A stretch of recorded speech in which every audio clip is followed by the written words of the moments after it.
tenais vraiment à te parler. Et c'est très important que tu m'écoutes. Tu sais que mon frère maintenant il est là. Que YORO, il est dit Baba God. On connaît on y la famille. Alors dit ne bien mamie. Non, ça a toujours été chez toi. Ko kelen jogi là, nous dit ngara, ngona do en hatam panjaka. Ça n'a jamais été un problème ça. Sauf que maintenant je suis plus seule. YORO nando, qu'est très compliqué. Très compliqué. Vraiment. C'est une solution. Nani, mustado koy. Mustado koy. Ko dum jini.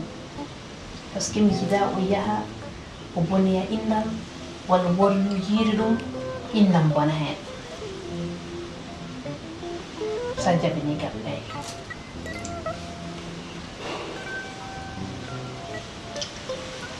C'est que ton frère, mais comme il est mort, on a mis les frères. Il faut qu'on prenne le famille. Dem ci dem man bi ma dem frère ma mi andama amela hananim halmo jeki jeki il y a mon frère qui est là nangam ak sangam yo a femme j'arrive pas à comprendre je peux pas le comprendre c'est compliqué à comprendre mets-toi à ma place mets-toi à ma place c'est pas possible 1 2 3 tu me dis ton frère. Écoute, tu dois vraiment comprendre. Tu vois, avant, je t'avais jamais parlé de ça. Tu vois, j'étais jamais mis des barrières ni rien du tout. Ça se passait bien. Le problème, c'est pas toi et moi. Le problème, c'est la vision de mon frère. Tu vois. Quelle vision? Il faut qu'on cherche une solution quand on se verra et tout. On se voit ailleurs, mais pas ici. C'est ce mot-là que je veux pas entendre. Pas ici. Mais attends. Ton frère, tu fais que de me répéter mon frère. Mais attends, il y a quoi? Il y a quelque chose de vulgaire ou on peut sauver à coup de merde ou on peut dire à coup de ou on peut n'en d'ailleurs c'est mon frère que tu as. Rien. À coup de merde on peut soutien. Rien. Écoute. Mais on les couponne, on a un coupon. Non, même pas. À coup de merde. Ça a toujours été bien. Effectivement. Alors on ne va même pas. Ben on ne va d'ailleurs. Il dit bonne donne. Anani. Haydar good merde on donne. Kon quand on voit yiro duna. D'accord. Quand on voit yiro duna. Kadi yida nguram ne bona sababu ngumba ko. Panga nguru mato ka badu ko boni. A wadani ko boni badda ko modi. Yeddi holto windani harmi yido ndir. Est-ce que ko boni kewi hakun meden? Ko yidde Allah e ngalal mudum wondon? Si tu me dis que ton frère so yidum je sais pas nguruma bonana ngamak sangam Afrique iwe jeur fay mbalaj. Ko boni ça sort non. C'est ce qui m'énerve, c'est ce que j'arrive pas à comprendre moi. Écoute. Je t'écoute. De toute façon, je vois à qui femme de nous. Mais ouais, femme. Mais à la problème, vu qu'on va au resto, on a réservé et tout. Donc on va y aller, continuer ton discussion. Je veux vraiment que tu me comprennes. On verra bien. On y va. On y va.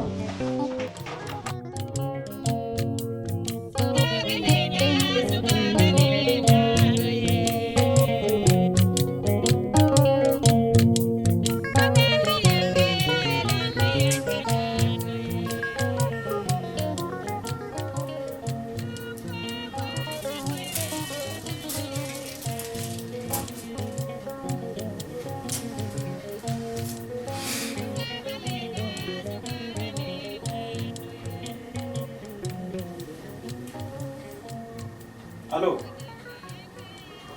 kanne mbadda adi selli alhamdulillah ko mawɗum machallah min ɓuuri yewdem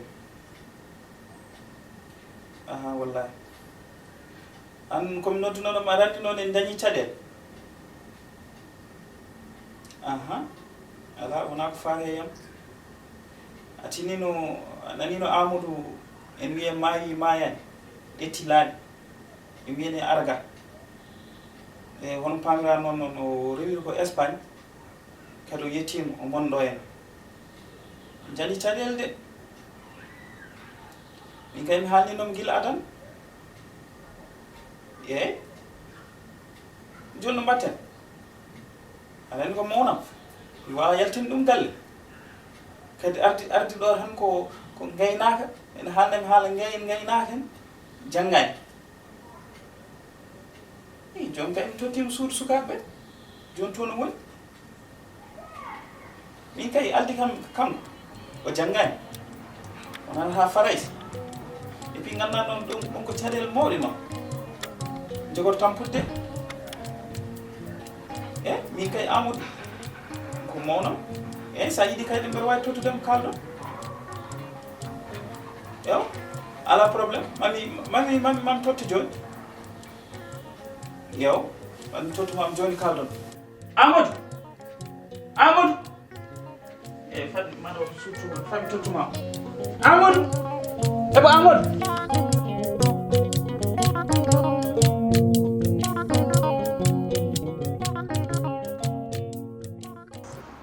bon min ko jimi ko il faut que liggéeyo il faut qu'on se prend à notre main quoi il faut qu'on se prend à notre main et qu'on règle les travail parce que si on laisse les Aïssa Ndongo les Moussa Maouneo min mi anda Maouneo miñam kanko o anda so taw ko mawdo anda so taw ko boy on non c'est somin yakore mabbe tan pour mine le boulot ne va pas marcher quoi. Wallahi ne va pas marcher. Ne va pas marcher hein. Wallahi. Il faut trouver une solution. Hein? Il faut trouver une solution parce que les solutions pour moi j'ai en train de réfléchir. Gon koy mi jaade gilanden ha joni pour nang ete ko burmi yidde ko woni debbo Touba. Debbo Touba. Min kam nani sa dañi duma kalti. Voilà. Kala den dañda do hayso ko gel tan. Yo wiya tan homo yidma an gade ma peewi ete aɗa andi guel Touba namdi ko gona gorko original et moi j'ai pas peur de ce sens mi hulani oɗon instant par ce que min mboɗo andi min kala ne guel Touba mo mbimi teep ha nanggumomi ha mbimomi teep mboɗo yenna joomam on don tan o rewata o wonta woppudemi il va jamais me laisser. Man, je t'assure ça. En tout cas, kam yaro min kam mbeɗa caggal Allah mbeɗa caggal ma. An aɗa yiɗi Madame Touba? Mbeɗa yiɗi kay la ilaha illallah. Est-ce que c'est que tu comprends rien sur le français? Lolu mo ɗum hawi kam. Ɗum tagi mbimi mi acce juuɗe ma kay an kay sa dañi lejji tana wona an aɗa wawi sorbude tout français hono mbiyata ɗum sa yiɗi wiide aɗa yiɗi ɗum. Je t'aime et je t'aime pour toujours, je t'aime pour mais pas pour t'aime comme ça ça dañi debbo Touba ko mbawa kanko ni kadi o wawa yidde mo tigirigi bon debbo Touba comme haysa nanani haala ka il faut ngona kalal tigi waaw il faut daña fort quoi wona kalal tan ma wona kalal fort ça woni fort kam ko autre chose kam dum kam sa wawi ganda dum min kam mboro me miijo hen. Je suis en train de bien réfléchir bien pour comment les boulots. Parce que s'il n'y a pas les boulots, même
أربعة السلام عليكم بعد رسل جنب بالك من ده جاف ده كاو anda kam isnon ko majjud dum ko do wure gal kaam garnon do Musa do nan jaltum beriyano tan majjud galle din nande ha may Siki Musa.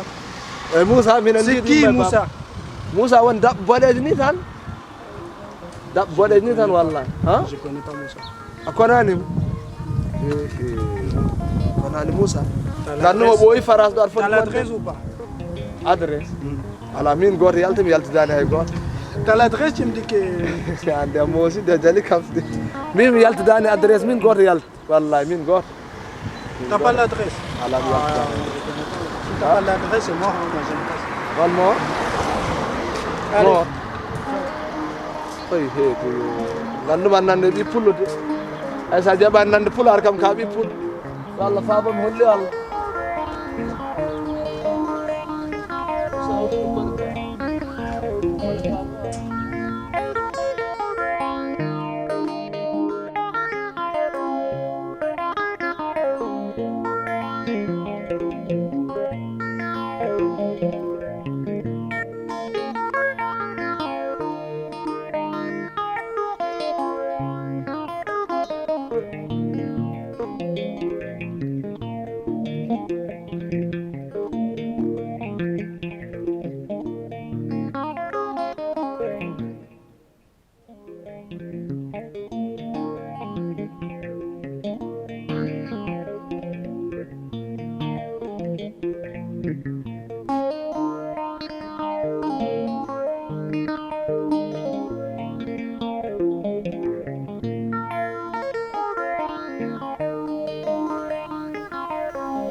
bora wiatan min dañi defen non hik wiatan gure amar majji tan ha ma e nder farasa tay gor rabbi youtube feram boni ha galle mo jiɗa fo cika goɗɗo wonni nde feram boni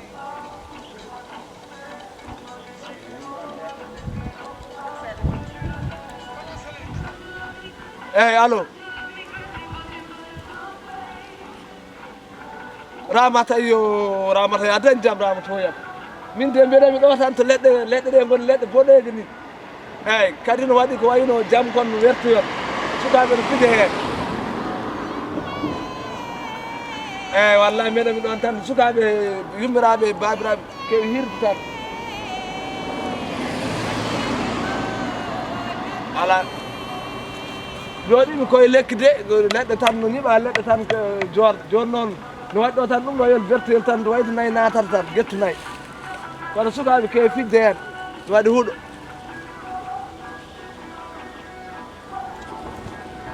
eyo andi de eyo wallahi mbeɗen ɗon ramtal wallahi mbeɗen ɗon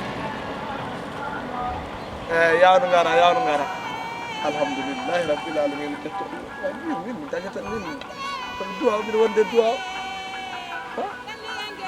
hay mo namdiɗa yiyata boom woɗeɓe ɓolɓe hay ɓaleje yiyata ha mi yo hotto yimɓe ɓaleɓe goni kam so dañi caɗele ɓaleɓe mbawa ardema tubak fabatako hay goto eyyi goto tubak fabatako ko ngel ɗo joni sinno koɗo yaranowal ngal namdo ɗum yo gelɗi turlayam yaw gara mbiɗa mi gaynamat alhamdulillahi rabbil alamin jettode gonni Allah la ilaha illallah wartimi de bara wallahi amran ko bata o koye majjuɗo wallahi komi beyam wallahi sidi komi beyam joni an so andi anda ƴettu GPS jara min joni gilla mbi yinma depuis 30 minutes mi yinma mbiɗon ko yiidam an jiɗɗa komi soke ƴetto ɗo GP ɓi janono tan mi waɗe ɗo porte pelende mi udde ha ɓi janan mi hande ɓinguel janni yeƴƴeto ɓinguel janni GP mbiɗa on mi tuuba GPS ko appli ɗum ɗo koye téléphone ma wona haalama ko gonɗa kadi nowma ha galle ma majjira waɗintama ɗum on gaynakon GPS min mbiɗa andi haɗo matti kom kalnomo de mina tampini ham gonno koye defde bottari joni ayi moppi ɗumen kono ƴeew hay goto mi yaltano da haɗa hakkude men tan on weeta hay feera watti wallahi hay feera watti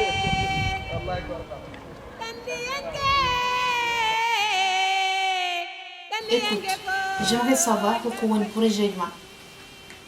Projet de ma pour y avoir un CV ma. Ah, projet à mon CV. Eh. Min ko wonno CV am. Eh. Min ma hen. CV am ko debbo Touba. Debbo Touba no wana CV. CV ma. Eh, ko debbo Touba. Min mburi andi ko haala dumami aysi. Mburi andi tigri ko haala dumami do en ko. Pasi mburi holi hore ko. Budi yem tan ni no mbami serde ni mi dañani bandu no feewi tan cikkuda oɗon CV marsata yam Yero gorko wona mawnude becce woni gorko wona kadi tidde nguru woni wonde gorko koye nder bernde itte min mboɗo andi CV mo jogi mo somi dañi debbo Touba ha o wiya mi dañi guel hay somi resanimi yo won guelam so woni guelam min mami yaltu hen ɗum wonno CV am Yero artir hakkille hoore ma ay min ko namdi mami ko c'est parce que ko a poɗɗo yiidade liggey saɗa yiiɗo liggey il faut gadda CV noon mbatta hen ko métier ma métier ɗe ligguiɗa walla ɗe bawɗa liggade ko ɗum mbatta e CV ma mbawa yiinorade liggey ɓaɗa an joni a ala métier il faut namdoma projet ma to ko jiɗɗa wadde mbawi wadde hen mbawa dañde no gollorɗa ɗin ɗum mbaɗa haalama ha ɗum haalam haala debbo Touba ba ɗum min CV woni ko yiddam e nda woni ngol a CV ko meccal ko métier ma mbatta hen an hol métier jiɗɗa wadde ko jiɗɗa wadde yiilal liggey ni kewi mais hollum jiɗɗa hollum won projet ma wawa dañde tan debbo Touba tan an ko debbo Touba tan woni hakkille ma an ma wona ka jogorɗo wonde an mboɗo andi min mboɗo andi ko kalmami aysa billahi wallahi mboɗo andi gumani ko kalmami ko mboɗo andi aussi a wawa gumde min CV am somi dañi debbo Touba mami yalto hen billahi min ɓuuri hooli horam an de mi ƴewtini hoore ma nde yittere tan kakte goni hen ko mawnede ka mawnam jafoɗa ham e konngol he kono ko remarque mbami an ni mboɗo haalama golle an aɗa haalami haala debbo Touba an oppanam debbo Touba ba an won projet ma so wona debbo Touba ɗum adduma ɗo e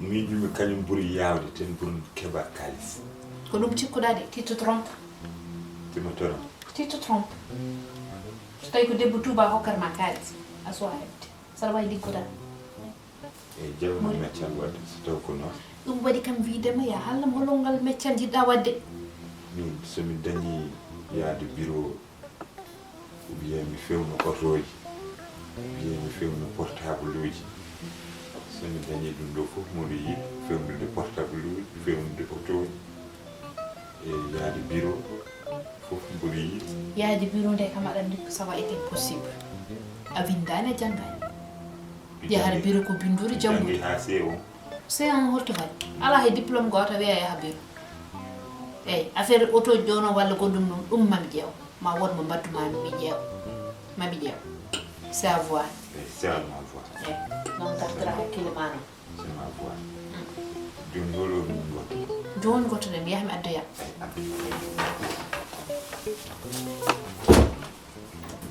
wima ɓoru Touba ɓuuri yiide Touba so wi ɓuuri yiide Touba mboɗo andi hoora